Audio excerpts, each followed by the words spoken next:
¿Cómo les va? Buena jornada para todos. ¿Cómo están? Hoy vamos a arrancar este programa hablando de esta relación Irán-Venezuela. Nos muestra una visión integradora. Preguntamos, ¿para producir lo que nos hace falta?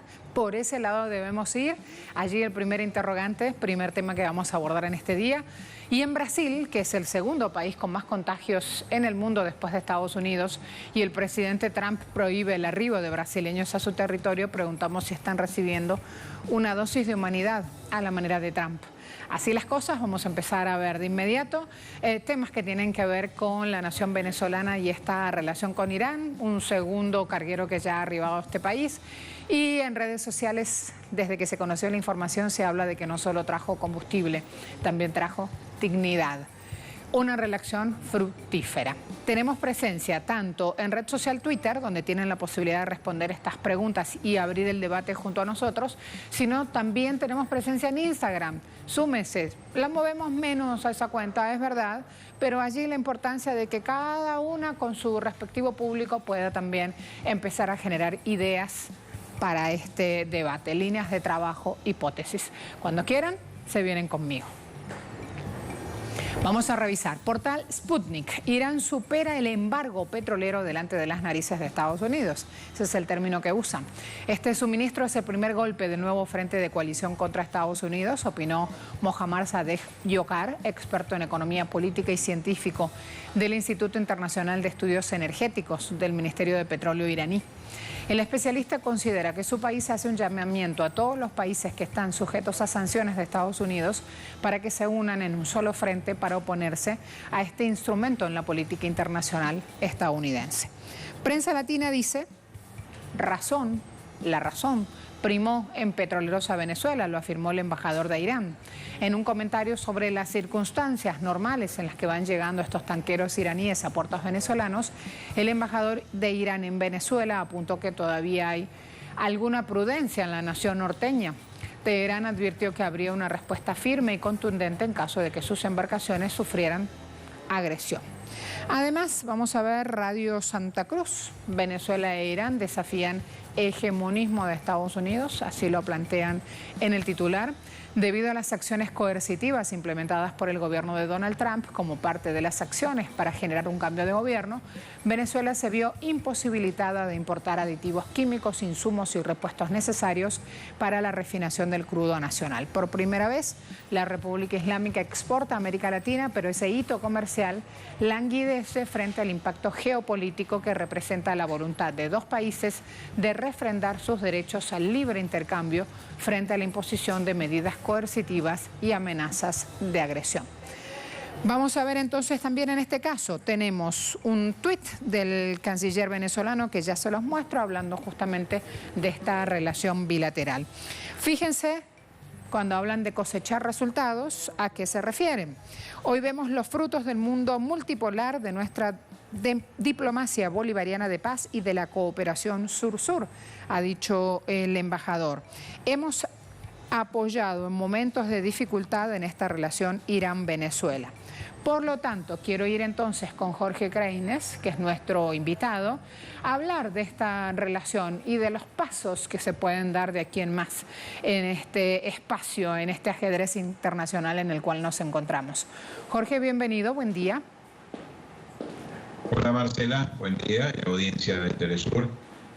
Aquí vamos y hemos decidido llamarte justamente para hablar de este primer paso, de lo que implica romper una hegemonía y todo un panorama de amenazas con esta llegada de barcos iraníes a Venezuela, que yo comentaba en redes sociales aquí. La mayoría de quienes se pronunciaban sobre el tema hablaban de que traen además dignidad, porque traen una posibilidad de producción, de espacio histórico de comercio, donde justamente el que queda por fuera es Estados Unidos. Sí, Marcela, yo hablaría de unidad de los bloqueados, unidad de los sancionados, unidad en contra de aquellos que pretenden asumirse como jueces y parte de la situación internacional.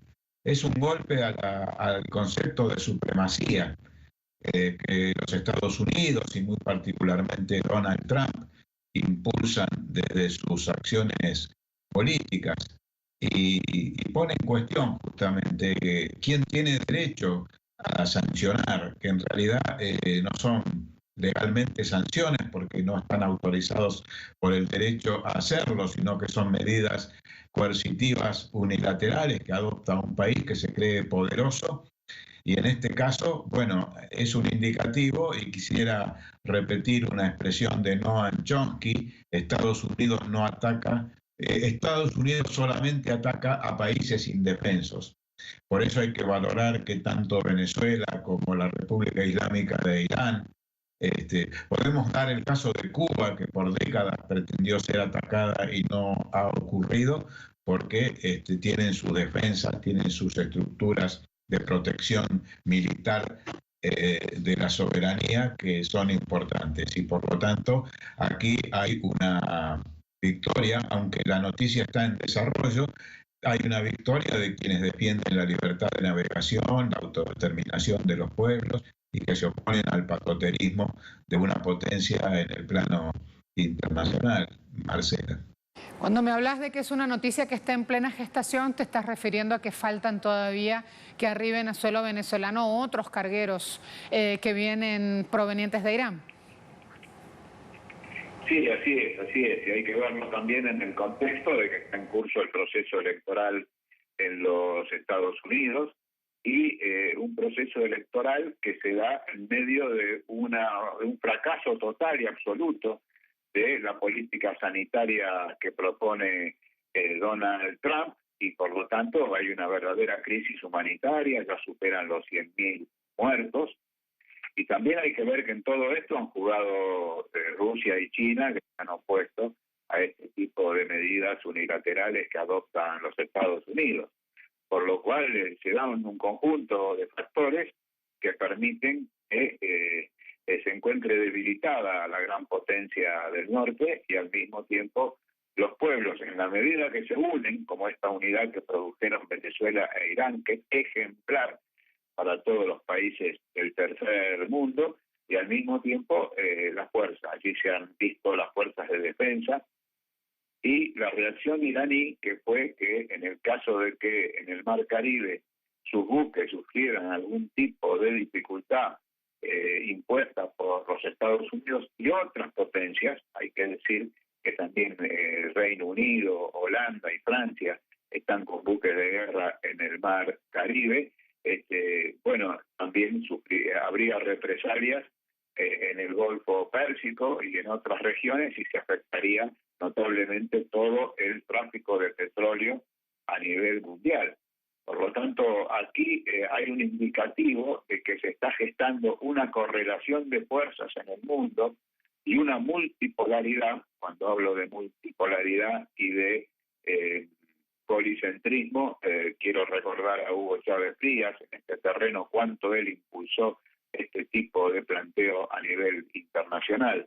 Y por lo tanto, bueno, podemos decir que son victorias muy importantes que van a tener una significación, porque esto tiene una repercusión al interior de los Estados Unidos y tiene repercusión también en alentar a los pueblos en general y a los gobiernos para unirse y para hacer actividades en común, cada uno sacando fuerzas de donde puede, de donde tiene, aprovechando las fuerzas propias y de esta manera abrirse camino en un mundo tan complicado y tan difícil como el que estamos atravesando, Marcela.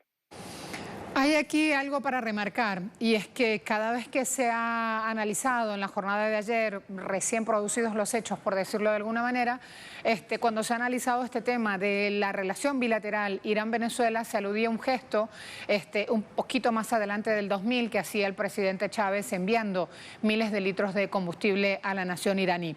Esto implica que hay una alianza en movimiento, que hay una alianza que da frutos y que hay una alianza que también sus gobernantes hoy plantean como a largo plazo. Y no es poco para lo que se nos viene post pandemia en el terreno económico internacional. ¿Por dónde apuntarías esa relación, Jorge? Desde ya. Y no solamente, como bien decís, Marcela, se trata de una alianza a largo plazo, sino que se trata de una alianza en los hechos, porque es un momento histórico donde las palabras no son suficientes los textos, los documentos escritos, y acá se produce un hecho, porque Irán ha arriesgado ni más ni menos que 5 barcos tanqueros que son valiosísimos, con un contenido, una carga también de gran valor, como el petróleo, la gasolina que transportan, los reactivos y aditivos que necesita la industria petrolera venezolana. Venezuela también ha sido solidario en su momento, como también bien dijiste, con Irán, y bueno, estas son cuestiones en los hechos. Por lo tanto, merece esta alianza que va más allá del momento entre Irán y Venezuela, el aplauso de la comunidad internacional, merecería la solidaridad de los gobiernos de nuestros países, y creo que esto va a ser una gran ayuda también para darle mayor importancia y peso en la arena internacional a movimientos como los no alineados, y cuánta instancia internacional pueda surgir para contrapesar la política supremacista y hegemonista de los Estados Unidos. Y cuando señalaba, Marcela, la presencia de buques allí del Reino Unido, de Francia y de Holanda, estas son las potencias que tienen colonias todavía en nuestra zona, es decir, las colonias holandesas, francesas y británicas, que todavía tenemos, ni que hablar en las Islas Malvinas en el Atlántico Sur, pero refiriéndonos al Caribe, allí parece ser que retorna lo peor del colonialismo, porque la presencia militar de estas 4 potencias en las Antillas, bueno, resulta una rémora neocolonial muy grave, y al mismo tiempo una transformación del Mar Caribe en un teatro de operaciones bélicas que es verdaderamente peligroso y amenazante para la paz y la seguridad internacionales. De manera que haber sorteado toda esta situación y haber comenzado a concretar el acuerdo de libre comercio y de libre navegación entre Irán y Venezuela es una relación de 2 países que en los términos internacionales se denomina sur-sur, y que va a ser ampliamente beneficiosa para el conjunto de naciones que bregan por un desarrollo libre, independiente y soberano, Marcela.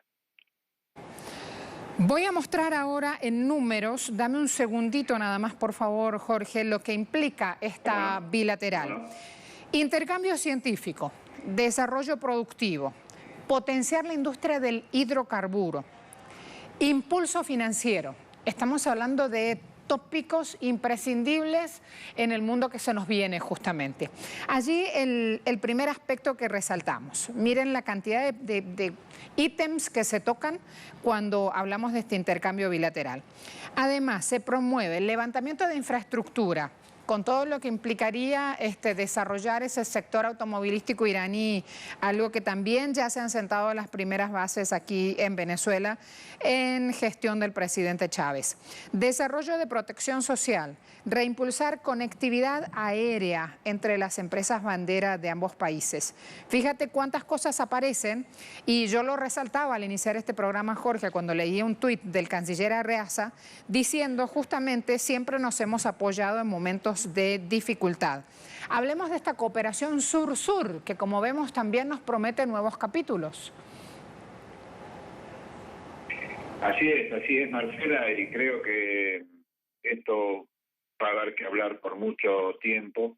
Es una gran contribución que dan a las relaciones internacionales estos 2 países.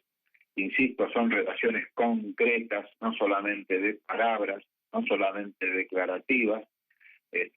Hay mucho en juego, está el desarrollo, el derecho al desarrollo de cada uno de nuestros países, está el derecho de los pueblos a contar con los recursos necesarios para una vida digna. En este caso, ya el pueblo venezolano ha dado muchas muestras de paciencia y de resistencia frente a los efectos del bloqueo que los Estados Unidos practican y que afecta notablemente la vida cotidiana de nuestros hermanos de Venezuela. También es víctima del bloqueo la República Islámica de Irán, y creo que esto también puede resultar una base para iniciar una verdadera campaña internacional contra el supremacismo, contra esta atribución de sancionar que se atribuyen los Estados Unidos, y verdaderamente es una contribución notable, y verdaderamente creo también que, bueno, pueden comenzar, seguramente va a ocurrir esto, a resolverse el problema del combustible en Venezuela, y bueno, esto es un golpe muy duro a las tendencias supremacistas, a esas teorías militares que consideran que el Caribe es la panza blanda de los Estados Unidos y que por lo tanto la tienen que militarizar. Bueno, ¿de qué le sirve ahora todo ese despliegue militar tremendo, destructores, portaaviones, unidades aéreas, submarinos que están, digamos, alterando la geografía bella del mar Caribe, cuando estos tanqueros iraníes, en medio de una situación internacional particular, logran atravesar todo eso y cumplir el acuerdo que tiene Irán con la República Bolivariana de Venezuela? Un fenómeno muy interesante para seguir analizándolo en profundidad, Marcela. Muchas gracias. Hasta la próxima.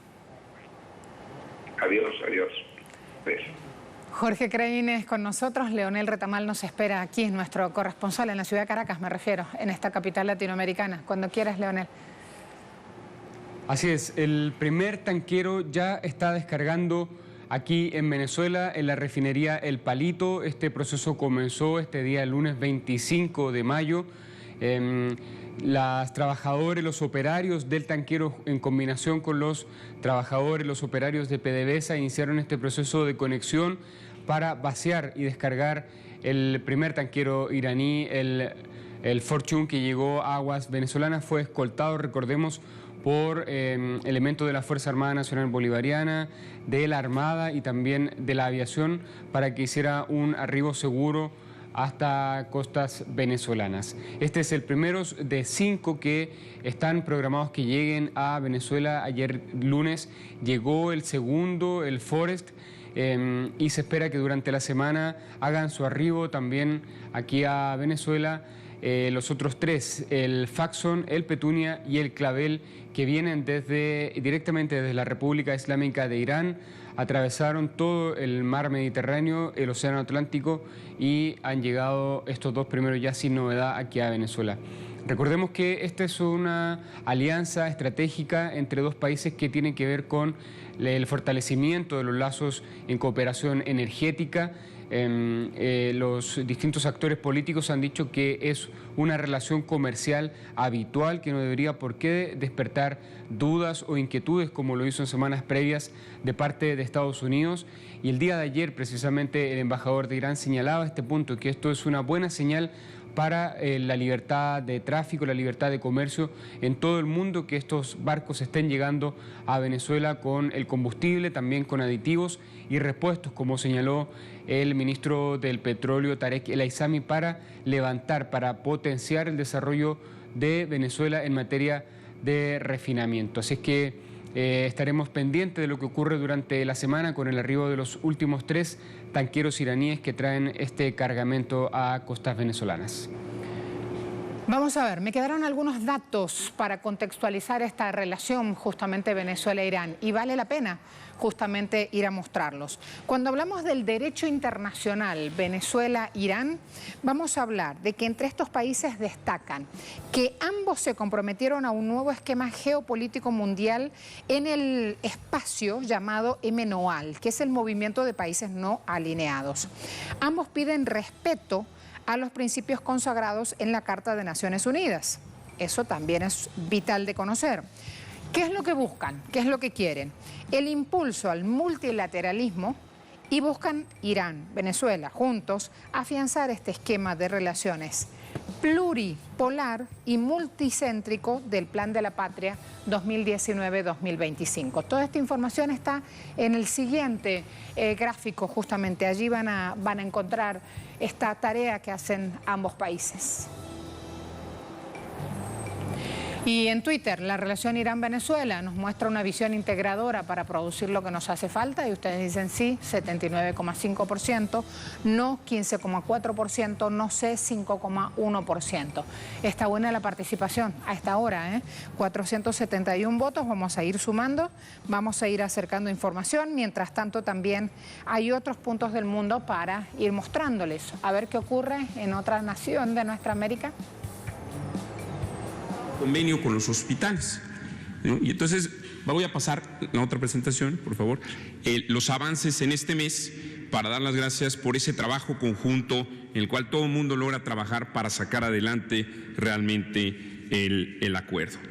Les adelanto, este convenio, como ustedes saben, se firmó acá. El convenio, como ya lo decía el canciller Ebrard, tenía duración inicial estimada de un mes.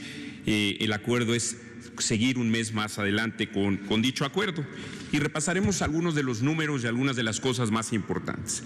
Primero, cabe destacar que fue diseñado de tal manera que no tuviera ningún costo para los derechohabientes o para los beneficiarios también del INSABI, y así ha sido. Y eso permitió precisamente liberar espacio de los hospitales públicos para dedicarlos a COVID, en los datos que ya nos señalaba antes el subsecretario Gatell. Y eso tuvo entonces un gran beneficio. Se trabajó en los hospitales privados, como lo reportamos en su momento, en diferentes intervenciones que tenían que ver con cesáreas, con partos, también con hernias, con apendicitis, con endoscopías. ¿Cuáles son los datos que tenemos que reportar? Hay más de 4,000 pacientes que han sido transferidos a estos hospitales privados, realmente con un uso en mayoría del IMSS, seguido por el ISSSTE, después el INSABI y por último la SEDENA. Es decir, los resultados han sido buenos, lo referido por los pacientes ha sido realmente muy positivo, hay comentarios realmente de la gente contenta.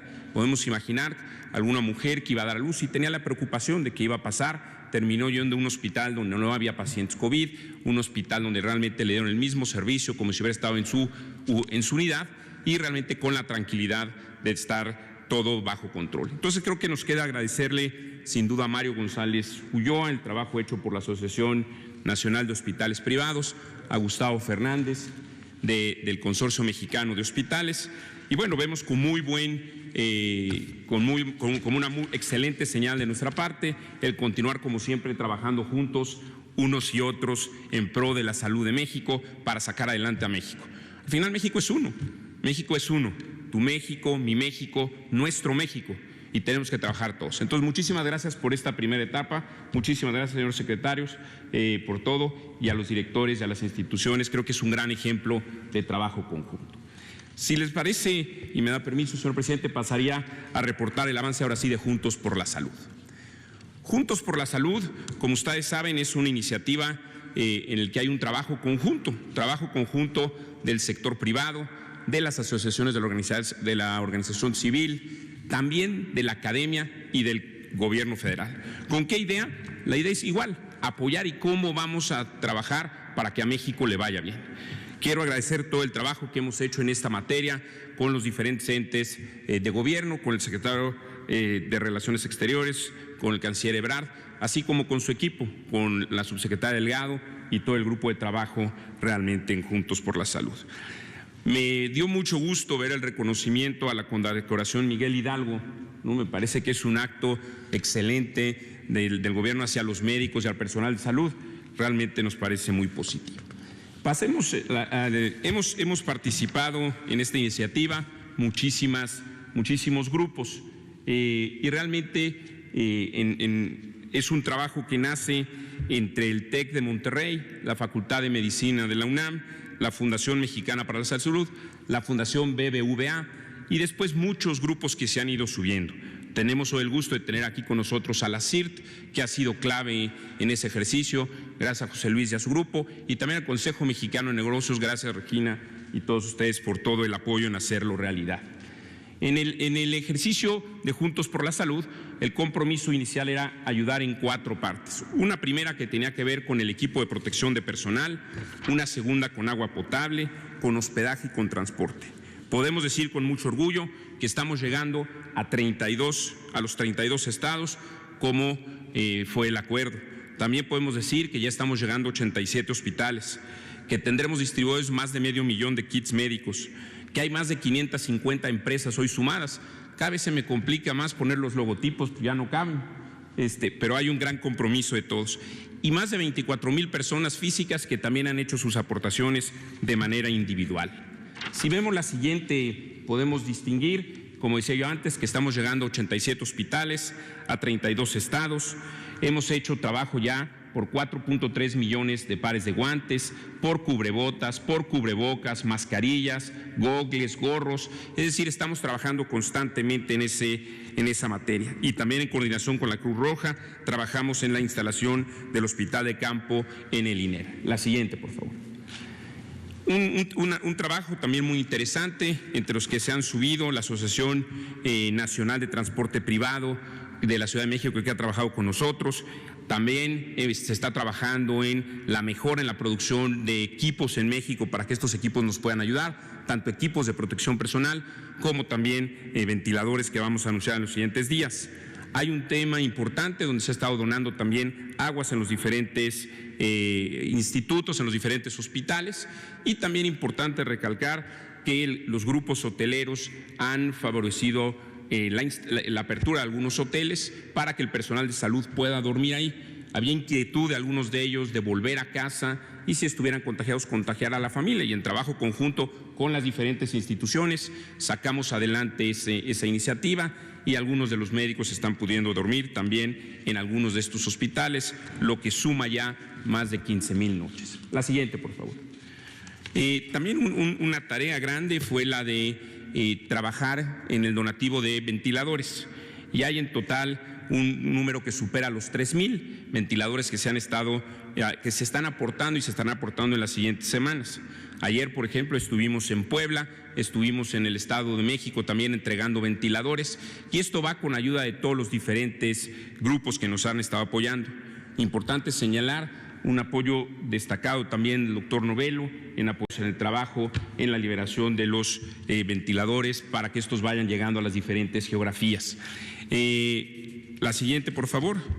Solo para resumir, diría yo que tenemos más de 1,350 millones de pesos recaudados, más de 550 empresas participando, más de 24,000 personas. Y estamos tranquilos de que llegaremos a más de 500,000 de kits, también a más de 3,000 ventiladores, también de respiradores de terapia intensiva, un número que llega a los 160, que estaremos en todos los estados, lo estamos haciendo. También seguiremos incrementando el número de hospitales y, por supuesto, los litros de agua que se están distribuyendo. Como arranqué diciendo, la verdad es que nos da un profundo gusto poder sumar, poder trabajar todos de la mano por México, porque decíamos, es el México de todos nosotros. Agradecerles a todos que estuvimos hoy acá, la presencia y la invitación de todos ustedes. Gracias, señor presidente. Y me despediría pidiendo a ver si podemos pasar el video que nos ayudó Aaron Armando, la gente de la CIRT. No sé si lo tenemos disponible. Si estuviera disponible sería ideal. Y quiero darle las gracias a todos. Muchas gracias, señor presidente. Como siempre, un gusto trabajar juntos. Con permiso. Con permiso, gracias.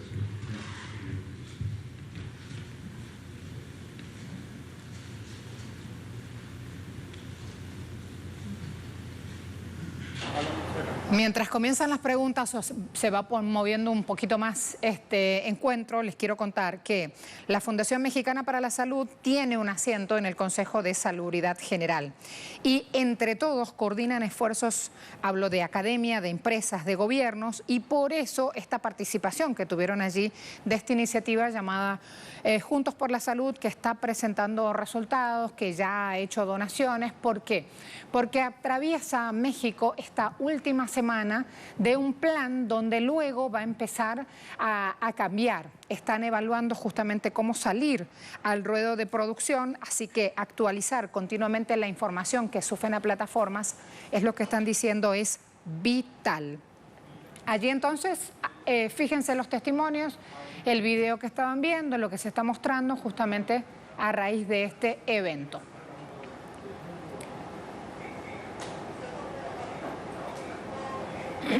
Por la salud.mx. Rueda de prensa, en este caso del presidente de la Nación en México, y nos preparamos para la que viene con la rueda de prensa del Ministerio de Salud de Cuba.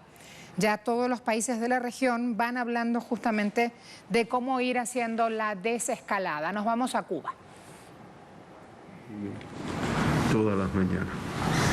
Bueno, nosotros hoy comenzamos nuevamente sin fallecidos, cosa que realmente nos agrada, nos da satisfacción a todos los que participamos en esta actividad, que no son solo los trabajadores de la salud, los médicos, las enfermeras, los técnicos, sino la población que ayuda a cumplir las medidas y sobre todo que acude rápidamente cuando tiene algún síntoma o alguna sospecha a los servicios de salud. Porque siempre insistimos que en la evolución de los pacientes, además de los factores que pueden participar, edad, enfermedades concomitantes en una persona, pues también es la atención inmediata desde los primeros momentos de la infección y comienzo de la enfermedad. En nuestros hospitales se mantienen ingresados 434 pacientes, 2 en vigilancia, 262 sospechosos y confirmados 170. En la atención primaria de salud se vigilan 1.823 personas. En el día de ayer, para detectar la presencia del SARS-CoV-2 y la enfermedad COVID-19, se estudiaron 1.492 muestras. En el Laboratorio de Biología Molecular del Instituto de Medicina Tropical, 599, en el del Centro Provincial de Higiene, Epidemiología y Microbiología de Santiago de Cuba, 278, en el de La Habana, 277, en el del Hospital Hermanos Amejeiras, 214, y en el del Centro Provincial de Villa Clara, 124. Como resultado del estudio de estas 1.492 muestras, 16 resultaron positivas a la COVID-19, el 1,0,7%. Yo me detengo un momento porque por varias vías, incluyendo los comentarios de Cuba Debate, que los leo para saber las inquietudes que quedan en la población después de la conferencia, pues está que el número de muestras han ido bajando y que esto es preocupante, que tal vez la disminución de los casos es como consecuencia de que se estudian menos personas. Nosotros lo que podemos esclarecer es que las muestras se toman en dependencia de los grupos de riesgo que existen, excepto los estudios de seroprevalencia, estudios poblacionales que se hagan, que se coge, como también hemos explicado, población que no tiene ninguna, no está identificada como de grupo de riesgo. Entonces, han disminuido en los últimos días, hoy lamentablemente no podemos decirlo así, han disminuido el número de personas que se han confirmado. Esto conlleva a que han disminuido el número de contactos que se estudian, no porque la encuesta epidemiológica no se busque el mayor detalle o que la población no aporte todos los contactos, sino porque realmente son menos los casos. Esa es la razón de tal vez que no estemos llegando a 1.900 o a 2.000 muestras como llegamos en un momento determinado. No obstante, no estamos confiados, no estamos conformes y siempre tratamos de buscar el mayor número de personas. Hay incluso cuando diagnosticamos a la enfermera que llegó de México, que dio un número de contactos que como se publica la población los ve. La población decía, bueno, y si esa enfermera venía en un avión, del avión se montó en una ambulancia, de la ambulancia se fue, ¿Por qué da esos contactos?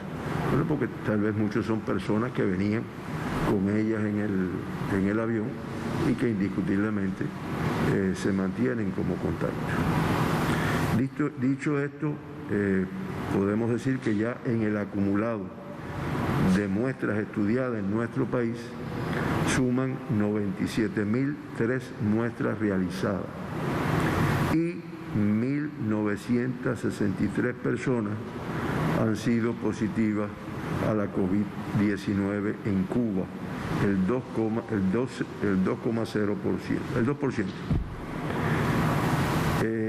Los 16 nuevos casos, todos son cubanos, es lo que ha estado pasando desde hace más de 10 días. De ellos, 15 son contactos de casos confirmados, el 93,7%, y así se acumulan 1.719 personas, el 89,4% de las personas que se han diagnosticado en Cuba han sido contactos de casos confirmados. Grupo de mucho riesgo, por lo que todos se ingresan, se estudian y se vigilan además. En uno de los 16 ayer no se ha podido precisar la fuente de infección, aunque se busca, se trata de precisar, y ya en Cuba se acumulan de todos los casos de la epidemia, de los 1.963, 71 en los cuales no se ha podido precisar la fuente de infección. Mantenemos los 132 personas que tienen como fuente de la infección el exterior de nuestro país, o sea, en el extranjero. El sexo femenino está predominando en los últimos 2 o 3 días, de los 16, 11, y ya se acumulan en la epidemia 967 personas del sexo femenino, el 49,3% que se han diagnosticado con la enfermedad. 5 del sexo masculino de ayer y se acumulan 996, el 50,7%. Siempre hemos hablado del mayor número de casos en el sexo masculino y en otra conferencia vamos a dar una información busca la explicación de por qué el sexo masculino tiene más casos y por qué el sexo masculino a veces tiende a tener más complicaciones. De todas formas, por lo que está pasando en Cuba, casi nos estamos equiparando ambos sexos. El 87,5% de los casos positivos, o sea 14 de 16, fueron asintomáticos. El otro grupo de riesgo de mucha importancia. Y de esta forma ya se acumula 992 personas, el 50,5% de los diagnosticados en nuestro país con la COVID-19, que en el momento del diagnóstico están totalmente asintomáticos. Los grupos de edad más afectados, el de 40 a 59 años con 7 casos, el 43,7%, y el de 20 a 39 con 5 casos, el 31,2%. Ayer se diagnosticó un niño de 4 años de aquí de La Habana, contacto de caso positivo, y un joven de 18 años de La Habana también, en el cual no se ha podido precisar la fuente de infección. De esta forma, en Cuba se acumulan 197 niños diagnosticados con la COVID, de los cuales 178 ya se han dado de alta y, como siempre reiteramos, todo con una evolución favorable, sin complicación. Por provincia, pues, como también ha pasado en los últimos días, de los 16, 13 son de La Habana, el 81,3%, y 3 son de la provincia de Matanzas, el 18,7%. En el caso de La Habana, 6 son de Arroyo Naranjo, 4 de Centro Habana, 2 de 10 de octubre y 1 de Habana del Este. Y en el caso de Matanzas, los 3 son del municipio Matanzas. Eso hace que en los últimos 15 días, en Cuba, la tasa de incidencia de casos con COVID-19 por 100.000 habitantes sea de 1,6, al haberse diagnosticado 180 personas con esta enfermedad en los últimos 15 días. La Habana, Matanzas con la mayor tasa, 8,5, le sigue La Habana con 5, y de ahí está Ciego de Ávila con 0,9, Villa Clara con 0,6, Las Tunas con 0,2, Pinar del Río 0,2, Camagüey 0,1, Granma 0,1, pero estas últimas 4 provincias que yo he mencionado, o sea, Camagüey, Las Tunas, Pinar del Río y Granma, estamos hablando de un caso confirmado en los últimos 15 días. Y, como también hemos dicho en los últimos días, Santi Espíritu, Artemisa, Mayabeque, Holguín, Cienfuegos, Guantánamo y Santiago de Cuba hace más de 15 días que no diagnostican casos de la COVID-19. No son provincias en las cuales se ha bajado la guardia, no son provincias en las cuales se ha disminuido el número de acciones de vigilancia y de restricción. Yo pudiera decir que incluso algunas la han incrementado todavía más, y que creo que es lo que debemos de hacer en todo el territorio nacional para que cuando ya realmente cerremos completo en todos los territorios, en todas las provincias, en todos los municipios. De los 1.963 pacientes que hasta el día de ayer a las 12 de la noche se habían diagnosticado en Cuba, se mantienen ingresados 170 pacientes. Esto es lo que le llaman los casos activos. Ingresados, ya diagnosticados con la COVID-19. Y de ellos, el 97,6%, indicador favorable, tienen una evolución clínica estable, lo cual habla mucho del tratamiento, del seguimiento, incluso de las acciones de prevención que se hacen con anterioridad, con diferentes medicamentos, con inyecciones y demás, con medicina homeopática, que permiten esta evolución, que además por lo que uno ve por los resultados del mundo no es igual en todos los países.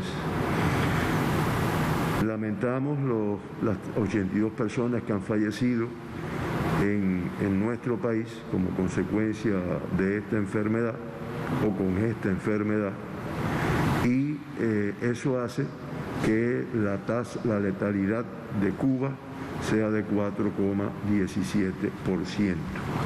Ahí, haciendo la relación con la situación de las Américas, en la cual la letalidad es de un 5,84%, pues Cuba se mantiene en el lugar número 15, con esta tasa de 4,17. Y de los 35 países de la región de las Américas, 13 tienen una tasa de letalidad por encima de 5,84, o sea, una tasa elevada. Ahí, de manera significativa, México con una tasa de 10,78, Ecuador con una tasa de 8,46, Canadá 7,59, Brasil 6,24 y Estados Unidos de Norteamérica 5,95. En la región de las Américas también hay cifras elevadas. Antigua y Barbuda con una letalidad de un 12% y San Vicente e Islas Granadinas 11,11%. Claro, son países en los cuales el número de casos confirmados son más bien pequeños. Se han recuperado los 2 evacuados, siempre los mencionamos, y en el día de ayer se dieron 5 altas nada más. Este no es muy favorable porque tuvimos 16 casos confirmados y 5 altas, que hasta ahora habíamos tenido un balance positivo, más altas que casos confirmados. Esto es producto también del tiempo de evolución de los casos y que realmente ya vamos a empezar a tener menos altas porque también hemos tenido menos casos confirmados en las últimas semanas. No obstante, lo importante no es solo, o sea, las altas son en correspondencia con el periodo de 14 días que tienen que estar ingresados. Pero en lo que sí podemos incidir es en el número de confirmados diariamente. Ese indicador sí podemos bajarlo, ese indicador sí podemos disminuirlo. Ahí la televisión anoche transmitió o hizo un comentario, el Grupo Temporal de La Habana, de la situación que, un brote que hemos tenido, un evento que hemos tenido en la tienda La Época, en lo cual indiscutiblemente quiere decir que el virus está circulando y que de todas formas no siempre nos protegemos como debemos protegernos para que estas cosas no ocurran en nuestro país. Se reportaron 1.700, de esta forma, con las 5 altas de ayer, ya se acumulan 1.709 personas de los 1.963 diagnosticados, el 87,1%, que ya se han recuperado, que ya están de alta. Hoy, por segundo día, no informamos ningún caso crítico, no tenemos caso crítico y tenemos un caso grave menos. Son 4 graves en el día de hoy.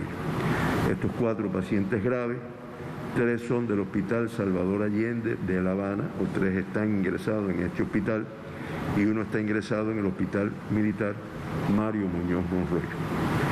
Por la evolución favorable que tuvo, un paciente que está ingresado en el Hospital Mario Muñoz Monroy de Matanzas, pasó al estado de cuidado, o sea, dejó de estar grave. El mundo, como también ustedes lo siguen por los diferentes medios de información de nuestro país, se mantienen los 185 países con casos confirmados de COVID-19. Esto hace que se acumulen un total de 5.371.660 casos confirmados. O sea, en el día de ayer se confirmaron en el mundo 98.088 casos con la COVID-19. Y lo que es peor, fallecieron 3.092 personas para un acumulado de 344.814 fallecidos. Esto da al mundo una letalidad de 6,42. Acuérdense que habíamos dicho que la de la región de las Américas era 5,84. En el mundo es un poco superior. Muy específicamente en la región de las Américas, entonces yo tenía interés en que pusieran un mapa que ilustra esta situación del mundo. No sé si es que ahí está. Esto refleja en colores, ¿no?, la situación internacional en relación con el reporte de casos hasta, como digo yo, las 12 de la noche del 25 de mayo. Y ahí ustedes pueden ver que el color negro es el que tiene un mayor número de casos confirmados. Le sigue el rojo, ese medio oscuro, el otro rojo, y de ahí ya van bajando de acuerdo a la intensidad. Tal vez los que menos tienen son los que están en color amarillo. Y ahí ustedes vean lo llamativo en el mundo. El país más afectado, entre los países más afectados, es Estados Unidos, que ya acumula 1.643.238 casos. Y en un solo día, en el día de ayer, fallecieron 633 personas. Le sigue en cuanto a número Brasil, con 363.211 casos, y en el día de ayer también, muy alta, 653 fallecidos. Está Rusia con 344.481, 153 fallecidos ayer, una cifra inferior. Reino Unido con 259.556 confirmados y 400 fallecidos en el día de ayer. Son los países que encabezan esta relación de países más afectados y que, como ustedes pueden ver ahí, se corresponden con los colores más oscuros, como yo expliqué al inicio. En las Américas se notificaron, se acumulan ya 2.471.491 casos confirmados, 52.136 en el día de ayer, o sea, el 46,01% del total de casos reportados en el mundo, y ayer fallecieron en la región de las Américas 1.767 personas para un acumulado de 144.347 fallecidos por esta enfermedad durante la pandemia. Eso da una letalidad de 5,84%. Hasta aquí es la información que tenemos de lo que está aconteciendo en nuestro país, en el mundo, y Héctor, estamos a disposición de las preguntas que puedan haber hecho. Comenzamos entonces, doctor, las preguntas. Momento de hacer una pausa. Aquí los espero. Dejamos el espacio de Cuba. Ya han tenido allí todo el reporte de la actualización sanitaria en la isla, datos mundiales también, datos globales. Pausa rápida y volvemos.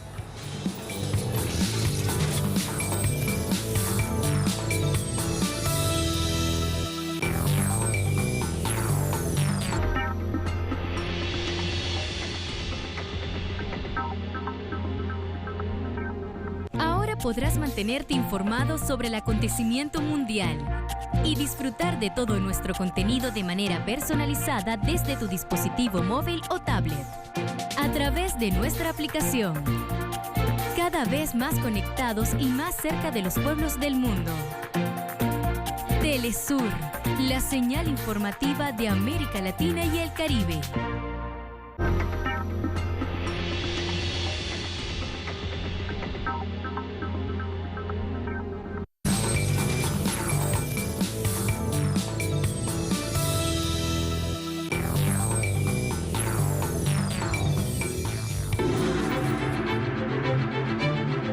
Brasil reportó el lunes 807 fallecidos a causa de la COVID-19, elevando el número de decesos en el país a 23.474. Las autoridades brasileñas prevén que para el mes de julio sea el país del continente con el mayor número de vidas perdidas debido a la pandemia. El Grupo de Defensa y Articulación de los Pueblos Indígenas de Brasil difundió un informe denunciando que las comunidades indígenas están muriendo a un ritmo alarmante por la COVID-19. El Grupo de Defensa y Articulación de los Pueblos Indígenas ha registrado más de 980 casos y al menos 125 fallecidos, lo que sugiere una tasa de mortalidad del 12,6% en comparación con la tasa nacional del 6,4%. El presidente Jair Bolsonaro continúa minimizando la gravedad de la pandemia pese al crecimiento exponencial de las cifras en el país. Brasil es el segundo país más afectado por el virus después de Estados Unidos y podría convertirse oficialmente en el nuevo epicentro de la pandemia en un futuro cercano. En este contexto, continúa la crisis política en Brasil. La diputada federal Carla Zambelli, aliada de Bolsonaro, aseguró que el exministro de Justicia Sergio Moro tuvo una investigación selectiva que se había enfocado de una manera inusual en los hijos del presidente.